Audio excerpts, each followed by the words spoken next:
KPM.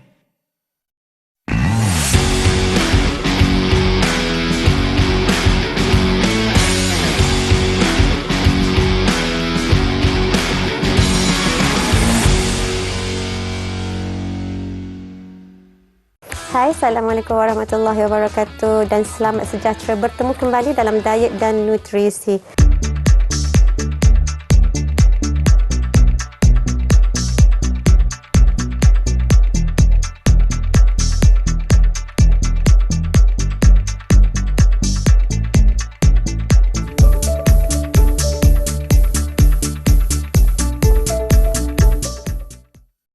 Dan pada episod kali ini, Diet dan Nutrisi membawakan topik bagi diet dan pemakanan bagi remaja dan kanak-kanak semasa pandemik COVID-19.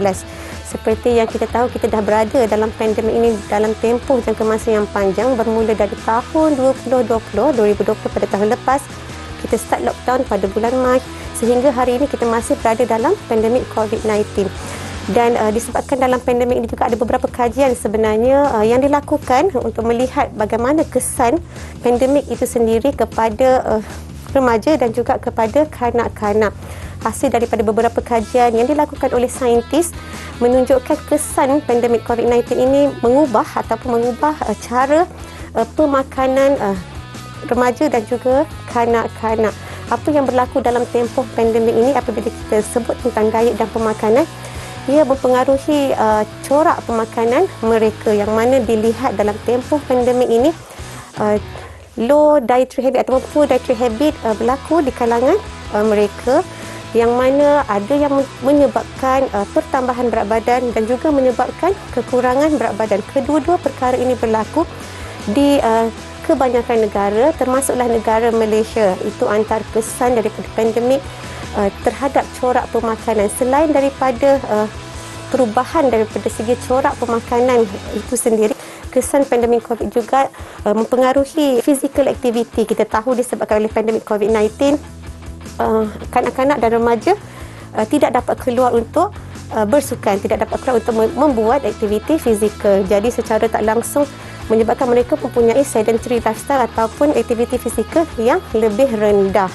Jadi ini juga faktor yang menyebabkan berlakunya peningkatan weight gain di kalangan remaja, di kalangan kanak-kanak disebabkan oleh waktu yang terhad untuk menjalankan aktiviti fizikal. Selain daripada tu, kita dapat lihat juga disebabkan oleh corak pemakanan menyebabkan kenaikan berat badan, yang mana mereka, remaja dan kanak-kanak mempunyai rutin makan yang tidak teratur. Makan makanan yang ataupun snacking yang tinggi kalori, waktu snacking yang berpanjangan, maksudnya sentiasa makan ongoing di rumah disebabkan akses kepada makanan itu lebih banyak. Itu antara yang berlaku dalam tempoh pandemik COVID di kalangan anak-anak kita, sebab kita sendiri tahu apabila berlakunya pandemik, anak-anak tidak ke sekolah dan kebanyakan masanya berada di rumah bersama dengan ibu bapa. Kalau ibu bapa tak dapat bantu untuk memastikan pengambilan makanan yang sesuai kepada anak-anak kita, kesan jangka panjang akan berlaku yang mana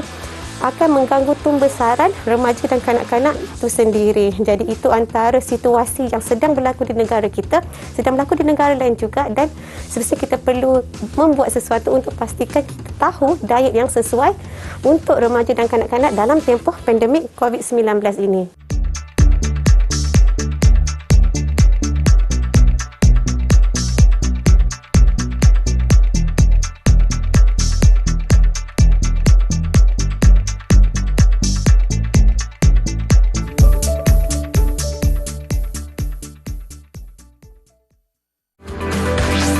Didik TV KPM.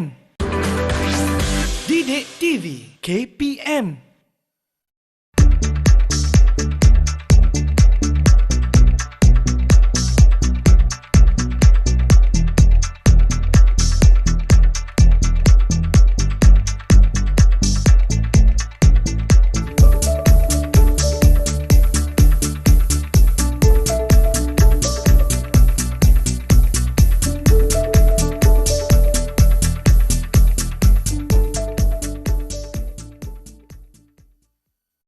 Pemakanan remaja dan kanak-kanak di rumah adalah sangat penting semasa pandemik COVID-19. Jadi ini bukan sahaja menunjukkan ia merupakan peranan ibu bapa dan juga peranan anak itu sendiri untuk kekalkan pemakanan yang sihat sepanjang pandemik COVID-19 ini. Jadi apa yang boleh ibu bapa lakukan, apa yang boleh anak-anak, kanak-kanak dan remaja lakukan apabila berada di rumah untuk dapatkan diet ataupun pemakanan yang lebih seimbang. Okey, ibu bapa saya faham ada yang bekerja dari rumah, ada yang mungkin bekerja di pejabat, tapi pokok pangkalnya kita perlu sediakan makanan yang terbaik untuk mereka seisi rumah. Sama ada kita boleh masak sendiri, sediakan makanan tersebut sendiri maupun membuat pesanan, tetapi memilih kepada pilihan yang lebih sihat. Okey, apa antara nutrien-nutrien yang kita perlu fokuskan untuk kanak-kanak dan juga remaja? Okey, kita fokus kepada karbohidrat supaya ia mencukupi dan tidak berlebihan. Jadi apa contoh makanan karbohidrat? Kita ada kumpulan bijirin, kita ada pasta, kita ada oat, kita ada bihun, mi kucau, nasi. Nasi juga merupakan semua sumber karbohidrat yang kita perlu ambil mengikut keperluan kanak-kanak ataupun remaja itu sendiri. Mungkin jadi perlu ada karbohidrat di dalam diet seharian yang diagihkan dengan baik. Jadi kalau kata untuk kanak-kanak dan remaja, kita kena pastikan pengambilan tenaga yang mencukupi. Kita boleh pecahkan kita punya meal time kepada 3 waktu makan yang utama. Breakfast, sarapan pagi, makan tengah hari dan juga makan malam. Dan kita sedia maklum disebabkan sekolah tidak dibuka, maka PDPR berlaku di rumah. Jadi penting untuk ibu bapa prepare ataupun sediakan sarapan pagi yang seimbang dan sihat, cukup kumpulan karbohidrat, cukup kumpulan protein dan ada sumber lemak yang baik di dalam satu makanan itu untuk membekalkan tenaga yang berpanjangan untuk anak-anak. Jadi jangan bagi anak-anak anda skip breakfast ataupun kita kata melangkah waktu breakfast itu terus masuk ke kelas PDPR mereka, sebab ini akan mempengaruhi mereka punya prestasi di dalam kelas itu nanti. Jadi pastikan ada waktu makan yang proper. Tetapkan, ibu bapa tetapkan waktu makan dan pastikan ada makanan pada waktu-waktu tersebut. Tetapkan bila kita patut makan breakfast, mungkin di antara pukul 7.30 hingga pukul 8 pagi. Kemudian kita ada waktu makan tengah hari yang sesuai. Bergantung juga kepada kemudahan ibu bapa untuk menyediakan makanan, bergantung juga kepada jadual remaja dan kanak-kanak itu sendiri di rumah. Mungkin di antara pukul 12 hingga pukul 2 merupakan satu tempoh untuk makan tengah hari yang sesuai bersama keluarga. Okey, seterusnya adalah waktu makan malam ataupun dinner time. Kita akan fokuskan di antara pukul 6 hingga 8, bergantung juga kepada jadual masing-masing. Tapi sebaiknya apabila menetapkan waktu makan utama, seboleh-bolehnya kita sediakan makanan yang komplit, ada semua kumpulan makanan. Kalau tadi saya sebut karbohidrat, kemudian kita jangan lupakan peranan protein dekat sini. Pastikan anak-anak mengambil protein yang mencukupi dalam setiap hidangan utama tersebut. Jadi dah sediakan sumber karbohidrat, contohnya nasi, kita sediakan juga sejenis lauk untuk pastikan ada pengambilan protein pada setiap kali makan utama. Jadi boleh sediakan ayam, ikan dan jangan lupa kita ada protein tumbuhan juga yang sama banyak manfaatnya seperti sumber-sumber soya, legumes, nuts yang merupakan sumber protein yang boleh diletakkan sebagai kita punya menu utama untuk lauk dalam waktu makan-makan utama. Dan makan bersama-sama keluarga ini sebenarnya membantu menggalakkan pemakanan yang lebih sihat di kalangan anak-anak, di kalangan kanak-kanak dan di kalangan remaja. Kadang-kadang disebabkan oleh kita tak ada communication dengan anak, kita tak ada the bonding time dengan anak-anak, menyebabkan cara pemakanan sihat di kalangan keluarga itu tidak dapat dibentuk. Yang seterusnya tentang pengambilan susu dan produk tenusu. Tadi kita sebut tentang pengambilan protein, yang mana susu dan produk tenusu juga merupakan sumber protein yang baik. Tapi dia bukan sekadar mempunyai protein, dia juga mempunyai banyak vitamin dan mineral yang lain yang mana sangat bermanfaat untuk kanak-kanak dan remaja. Yang mana kita tahu dalam tempoh ini adalah merupakan satu tempoh yang kritikal bagi mereka untuk proses tumbesaran. Jadi susu juga membekalkan kalsium yang tinggi untuk anak-anak ini, dan kalau dia dapat mengambil 3 hidangan sehari sumber susu dan produk tenusu, di mana ia dapat membantu meningkatkan jumlah kalsium dan juga protein yang mencukupi untuk keperluan pada setiap hari. Seterusnya pengambilan buah-buahan dan sayur-sayuran. Okey, bila kita sebut buah-buahan dan sayur-sayuran, agak common sebenarnya, agak biasa sebenarnya kanak-kanak remaja tidak mengambil jumlah sayur-sayuran dan juga buah-buahan dengan jumlah yang mencukupi. Sedangkan kita tahu sayur-sayuran dan buah-buahan tersebut mempunyai banyak khasiat kepada setiap individu. Jadi buah-buahan ada vitamin dengan minerals, ada juga fiber, ada juga phytonutrients, ada juga antioksidan yang mendatangkan manfaat. Kerap saya ditanyakan soalan, kami tahu ni sebenarnya sayur baik untuk anak-anak, sayur baik untuk semua orang. Tapi macam mana kita nak galakkan pemakanan sayur di kalangan kanak-kanak dan remaja? Yang pertama, ibu bapa adalah role model. Dia adalah contoh kepada anak-anak. Kalau parents tak makan sayur, dan macam mana anak-anak itu nak mimik perbuatan tersebut. Jadi ibu bapa kata, saya tak masak sayur because of anak saya tak makan sayur, jadi saya tak masak sayur. Itu adalah tindakan yang salah. Sepatutnya ibu bapa bersama-sama menyediakan sayur-sayuran pada setiap kali waktu makan dan makan bersama dengan anak-anak untuk pastikan mereka dapat melihat yang kita perlu makan sayur pada setiap hari untuk mendapatkan khasiat daripada sayur-sayuran. Dan perlu bercerita juga dengan anak kenapa kita ambil sayur-sayuran pada setiap hari untuk dapatkan sumber apa yang ada dalam makanan tersebut.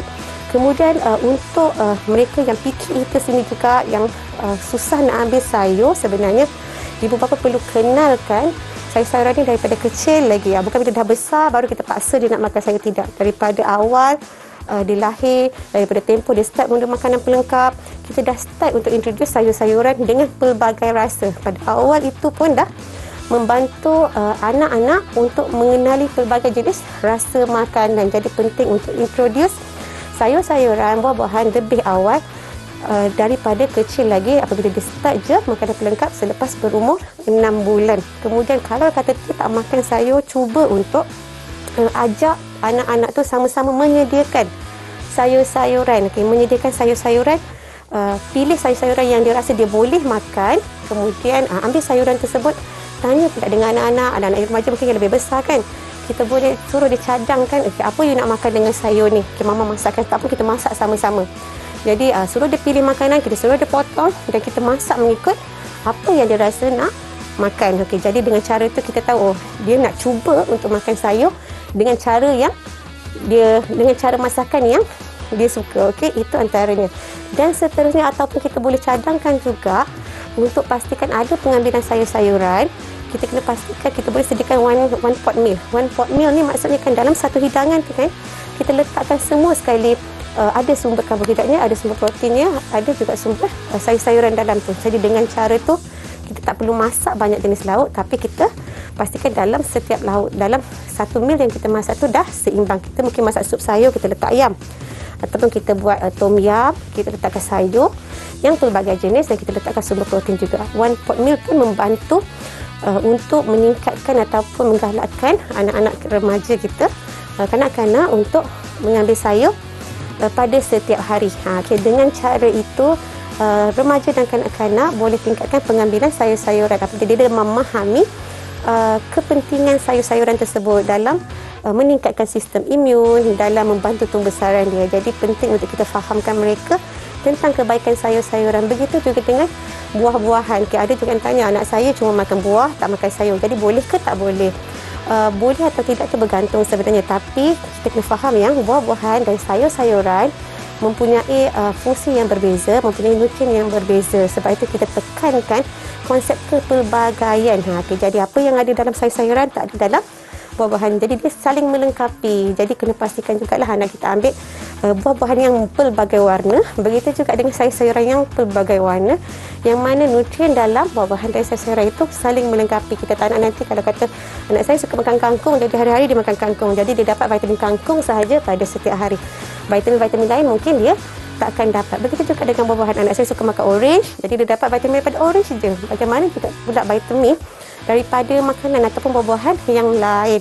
Jadi sebagai ibu bapa yang berada di rumah, yang menyediakan makanan untuk anak-anak yang kecil, yang mana yang dah besar, remaja, yang mana boleh sediakan sendiri, kita boleh bawa anak-anak itu untuk sediakan makanan sendiri supaya dia tahu yang dia perlu makan makanan yang seimbang. Apa yang ada dalam semua kumpulan makanan itu perlu ada pada setiap kali waktu makan, dan juga boleh diselipkan snack yang sihat. Snack yang sihat bukan jajan. Maksudnya snack adalah makanan yang diambil di antara waktu makan tapi mempunyai nutrien yang lebih tinggi dan nutrien yang banyak. Jadi perlu disarankan ibu bapa untuk sama-sama membantu anak-anak ini mengamalkan pemakanan yang lebih sihat di rumah. Kita akan bersambung sebentar lagi.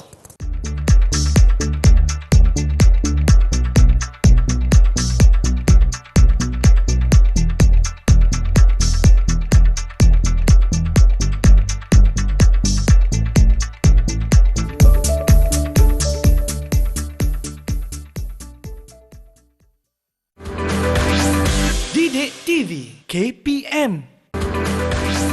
Didik TV KPM.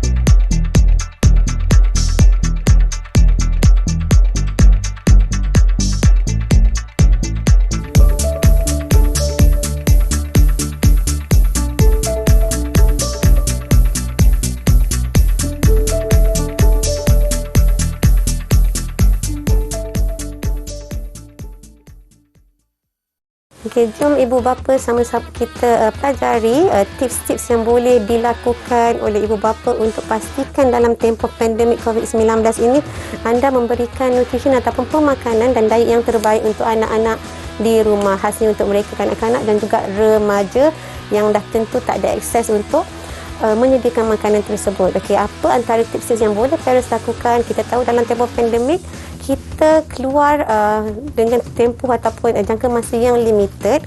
Jadi apabila kita keluar tu kita perlu beli groceries. Okey, beli groceries, kita pastikan makanan-makanan yang kita sediakan itu sesuai untuk keperluan anak-anak di rumah dan untuk kita jugalah. Okey, apa yang boleh disediakan dan pastikan makanan tu boleh untuk tempoh yang panjang dan lambat rosak. Kita sediakan fresh fruits. Kita sediakan fresh fruits yang boleh tahan lama macam orange, apple adalah makanan-makanan yang boleh tahan lebih lama berbanding dengan buah-buahan segar yang mudah rosak. Tapi kena sediakan juga makanan-makanan ini supaya anak-anak ada pilihan untuk makan buah-buahan di rumah pada setiap kali waktu makan. Okey, kalau sebelum ni kita kata makan di depan rumah, tidak. Kita kena pastikan pengambilan buah-buahan dan sayuran 5 hidangan sehari itu dipenuhi.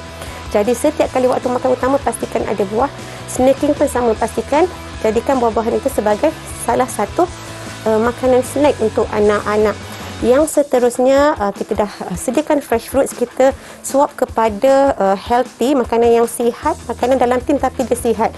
Okey, bila kita nak swap kepada healthy canned food ni, kita boleh tengok label sama ada makanan itu sesuai ataupun tidak. Sebenarnya kita nak sediakan makanan fresh all the time, contohnya macam ikan kadang-kadang mungkin terhad di certain places. Mungkin kita boleh sediakan ada sardin atau tuna dalam tin pun boleh, ataupun makanan-makanan kacang yang dalam tin pun kita boleh sediakan. Tetapi walaupun dia terproses, tapi kita boleh nampak lagi dia ada manfaat ataupun ada nutrien-nutrien yang tertentu yang kita perlukan. Okey, yang seterusnya kita tahu anak-anak di rumah aksesnya adalah ke dapur.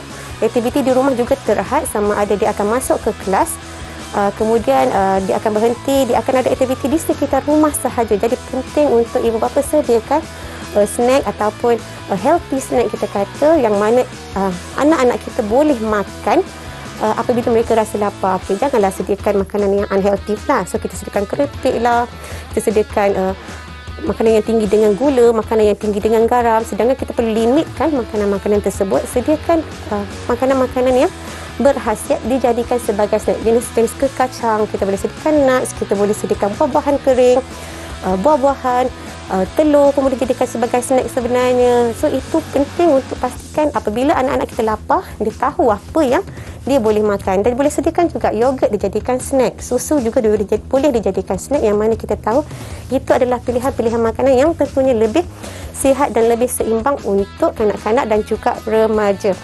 Apabila stock up kepada makanan-makanan di rumah, limitkan makanan-makanan yang terproses, yang tinggi saturated fatnya, okey, tinggi sugar, tinggi salt ni kita perlu kurangkan pembeliannya dan kurangkan penyimpanannya. Kan selagi dia ada kat rumah, anak-anak mungkin akan makan. Selagi kita nampak, kita akan gunakan makanan tersebut.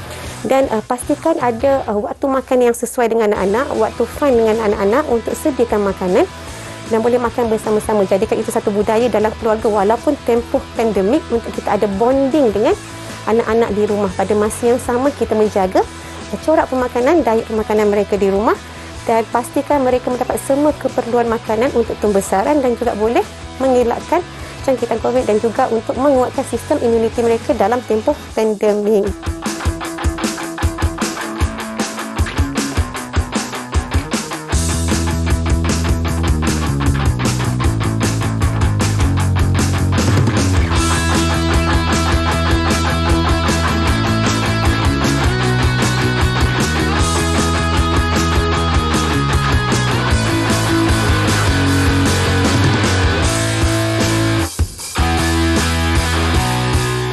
bukan jumlah parents, jumlah anak-anak, jumlah kanak-kanak dan remaja, kita amalkan diet ataupun pemakanan yang seimbang dan sihat semasa di rumah. Jumpa lagi.